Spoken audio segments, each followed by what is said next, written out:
ও, যখন কোনো এতে দেখতাম যে বদ্রীর মন্দিরটা এরকম নেমে এসছে এমন নদী অবধি, তো কী করে যাবো করে ভেবেছিলাম। কিন্তু এখন এসে বাবা ঠিক দর্শন দিয়ে দিলেন। 9টার মধ্যে দর্শন কমপ্লিট। এখন 9:20 বাজে, একটু ওপর এসেছি। আস্তে আস্তে হোটেলে ফিরবো। শরীরের অবস্থা খুবই খারাপ। ভোর 4টে থেকে টোকন দেয়, রাত্রি 9টা অবধি। 9টার মধ্যে টোকন নিতে পারলে পুজো পাবে। 10টা বাজে 11টা বাজে, কিন্তু টোকেন নেওয়া বন্ধ হয়ে গেছে। হ্যাঁ, কোথায় গরম জল? কোথায় গরম জল আছে? এখানে স্নান করছে, দেখা যাচ্ছে গামছা মুছছে। হতে পারে গরম জল আছে মনে হচ্ছে ওই কুয়োতে। আমার যে মনে হচ্ছে গরম পানি আছে, যার ফলে স্নান করছে। ওইটা দিয়ে এলে হতো, ওইটাতে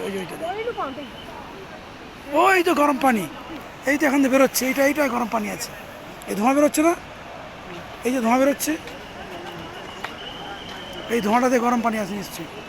ওই যে, হ্যাঁ, ওই যে গরম কুণ্ড, এই যে এইটা, না গরম বেরোবে কোত্থেকে? এই যে দূরে দেখা যাচ্ছে, এই দেখুন, ওই যে ঘরটা না, ওই ঘরটা ধোঁয়া বেরোচ্ছে। এই ঘরটায় গরম পানি আছে, ওই ঘরটা।